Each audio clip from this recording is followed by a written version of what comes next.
फलटणच्या वृत्तपत्र क्षेत्राला आणि इथल्या पत्रकारितेला मोठा वारसा आहे.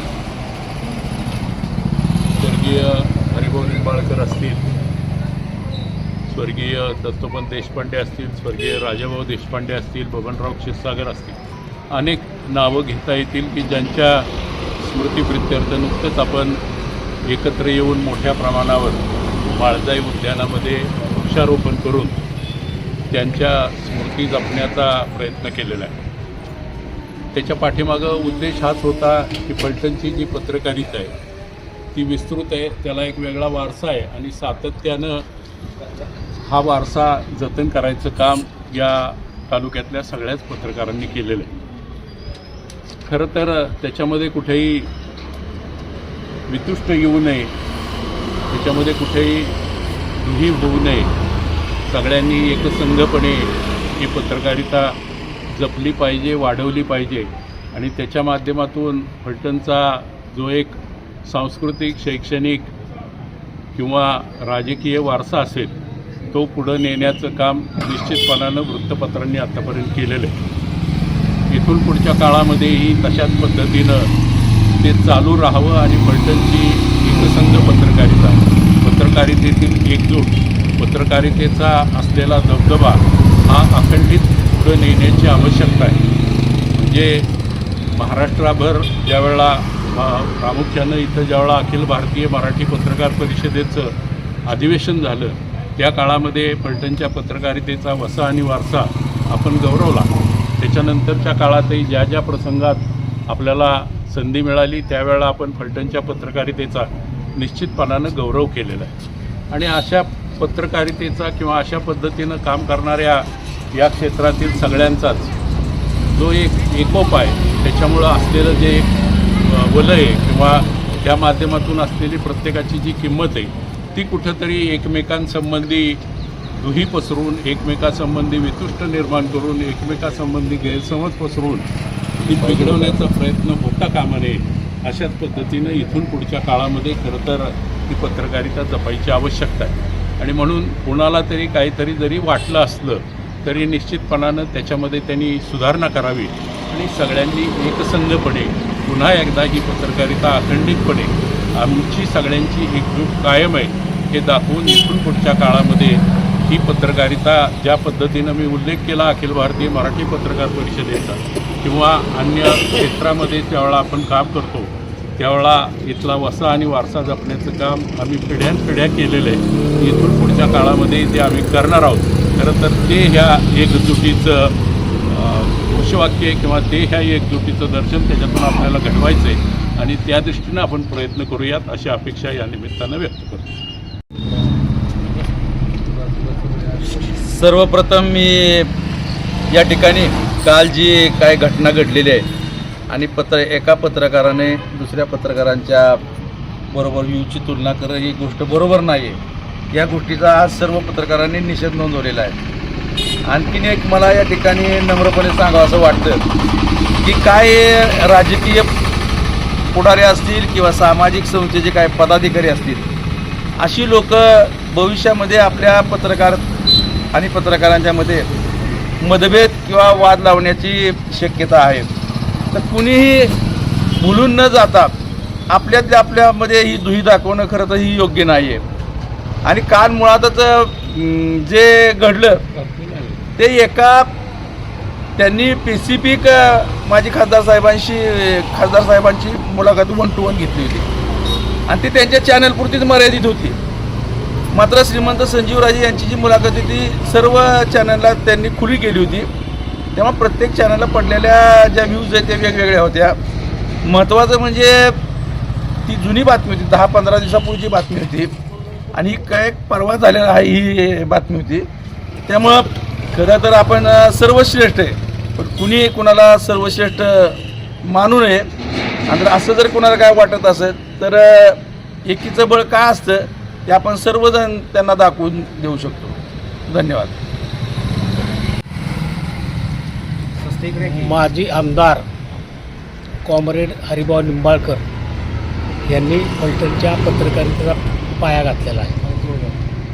आम्ही सर्वजण आतले 27-28 वर्ष त्यांच्याच नेतृत्वाखाली आज पत्रकारितेमध्ये आमचा प्रारंभ झाला, शुभारंभ झाला. कामाचा आजपर्यंत अखिल भारतीय पातळीवरती नाव नेण्याचं काम त्यांनी केलेलं आहे. त्यांनी जी शिकवण दिलेली त्या शिकवणीवरती आम्ही आजपर्यंत चालत आलेलो आहे. आत्तापर्यंत मला तर पहिल्यांदाच असं पत्रकाराचा निषेध करायचा ही पहिलीच घटना आज फलटण तालुक्यात म्हणजे इच्छा नसतानाही करावी लागत आहे.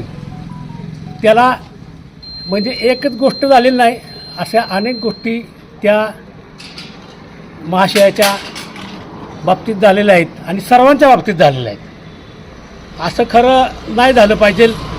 पत्रकारिता करताना पत्रकार हा सगळ्यांनी महत्त्वाची गोष्ट एक म्हण आहे, लोहा लोहे को काटता आहे. पत्रकाराला इतर राजकीय लोक असतील, पोलीस असतील किंवा अजून कोण असतील ते घाबरत असतील, पण पत्रकार कधीच घाबरणार नाही. आणि असा काय कोणी गैरसमज करून घेऊ नये आणि कोण काय ह्याच्यातनं आलेलं नाही. त्याच्यामुळं मी ह्या गोष्टीचा फलटण तालुका सातारा जिल्हा कार्यकारिणी सदस्य म्हणून मी प्रथम जाहीर निषेध करतो. अशा गोष्टीचा पुन्हा जर प्रकार घडला तर मग त्याला ज्या गावच्या मुली त्या गावच्या बाबळी आम्ही पण संघर्षातनंच वर आलेलो आहे. आम्ही काय असं काय चुचीपुची नाही. असं काहीतरी कोणाच्या डोक्यात असेल तर किंवा आधी भ्रमतनी काढून टाकावा आणि आहे ज्या पद्धतीनं जे वळण लावण्याचा प्रयत्न चाललेला आहे पत्रकारितेला तो बंद करावा.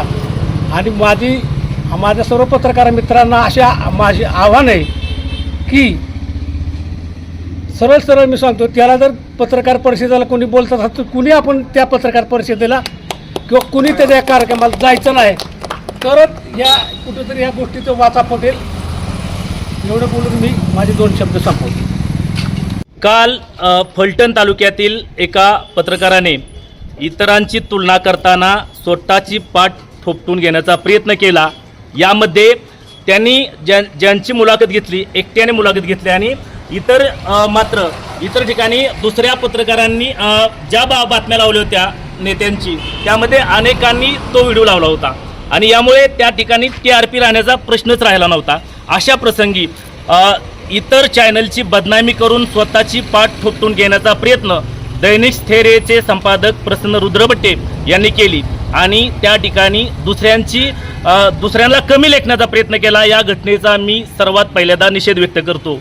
ज्या स्थैर्याला 1999 पासून आम्ही वाढवण्याचा मनापासून प्रयत्न केला त्याचा या ठिकाणी निषेध करण्यास अतिशय दुःख वाटतंय, मात्र पर्याय नाही.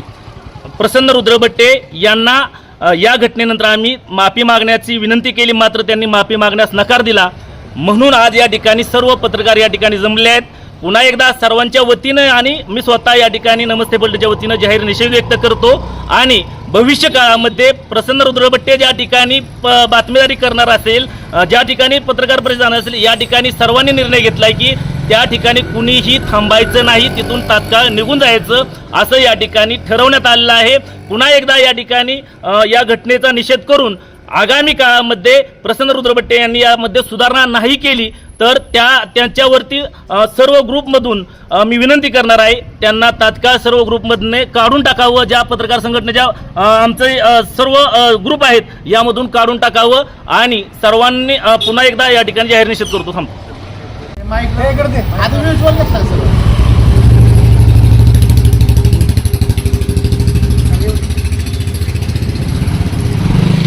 या ठिकाणी काल दैनिक स्थैर्यानं सोशल मीडियावर काही चॅनलची नावं टाकून आणि स्वतःच्या नावाला ब्रँड म्हणून काही नेत्यांची तुलना करण्यासाठी व्ह्यूज स्वतःचे जास्त स्वतःचे पाठ स्वतः थापटून घेऊन स्वतःचं जे कौतुक केलं दुसऱ्याला कमी लेखणं ही खरं तर फलटणच्या पत्रकारितेला एक सामाजिक राजकीय वारसा आहे. आणि अशा पद्धतीने एखाद्याला कमी लेखून स्वतःची पाठ थोपटणं हे खरं तर फलटणच्या पत्रकारितेला न शोभणार आहे. फलटणची पत्रकारिता ही जिल्ह्यात नव्हे राज्यात एक आदर्श मानली जाते. आजपर्यंत कधीही अशा प्रकारची घटना पत्रकारांच्यात घडलेली नव्हती. पण दुर्दैवानं काही स्वतःला त्यांना आता खरं तर नावही घेऊ वाटत नाही अशांनी अशा पद्धतीनं तुलनात्मक ज्या पद्धतीनं स्वतःला कौतुक करून घेत आहेत. खरं तर ह्या घटनेचा आज आम्ही सर्व पत्रकारांची या ठिकाणी निषेध व्यक्त केला आणि त्यांना या ठिकाणी ही संधी सुधारण्याची संधी दिली की बाबा आपण या ठिकाणी सर्वांच्या वतीनं आपण ही झालेली गोष्ट चुकून झालेली आहे किंवा आपण एक माफी मागा. पण त्यांना या ठिकाणी कुठल्या गोष्टीचा गर्व आहे मला माहीत नाही. पण या ठिकाणी आज सर्व पत्रकारांच्या वतीने झालेल्या घटनेचा मी या ठिकाणी जाहीर असा निषेध करतो. त्यानंतर मी विनंती करतो की दादासाहेब सोनवणे बोलतो.